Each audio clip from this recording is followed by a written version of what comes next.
বহুদিন ধরে উত্তর ২৪ পরগনা জেলার ছয়ঘরিয়া গ্রাম পঞ্চায়েতের প্রধান উমা ঘোষ শারীরিকভাবে অসুস্থতার জন্য পঞ্চায়েতের কাজকর্ম করতে পারছিলেন না। অবশেষে গ্রাম পঞ্চায়েতের সদস্যদের সর্বসম্মতিক্রমে প্রধান নির্বাচিত হন কবিতা সরকার।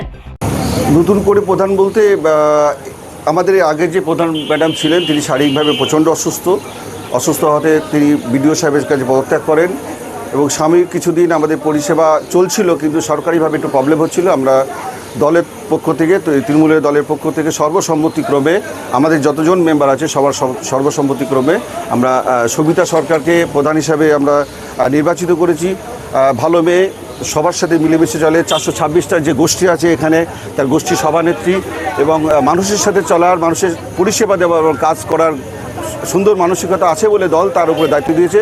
আশা করি বিগত প্রসেনজিৎ ঘোষ এবং তার সহধর্মী যেভাবে কাজের ধারা নিয়ে চলেছিল সেটা সে সম্পন্ন করবে এবং মানুষের পরিষেবা মমতা ব্যানার্জির প্রকল্প ঘরে ঘরে পৌঁছে দেওয়ার চেষ্টা করবে।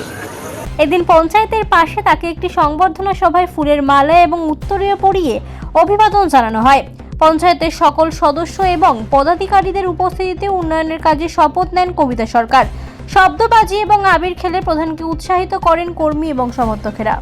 ভালো লাগছে, তবে আরও বেশি ভালো লাগবে যখন আমি প্রতিটি মানুষের দুয়ারে দুয়ারে মাননীয় মুখ্যমন্ত্রী মমতা ব্যানার্জির যে প্রকল্পগুলো আছে সেগুলো সুষ্ঠুভাবে পৌঁছে দিতে পারবো, মানুষের সুখ দুঃখে কাছে থাকতে পারবো, মানুষের পাশে দাঁড়াতে পারবো। তখনই আমার সাকসেস হবে, তখন আমি বুঝবো যে আমার ভালো লাগাটা কতটা ফিল করছি। যে সমস্ত মেম্বাররা আছেন, আমার গুরুজনেরা আছেন, তাদেরকে সঙ্গে নিয়ে তাদের পরামর্শ নিয়ে সবাই মিলে একসঙ্গে আমরা কাজ করব আর সাধ্যভাবে খাটবো। মমতা ব্যানার্জির মুখ রাখবার চেষ্টা করে যাবো। আপনার নাম? সবিতা সরকার।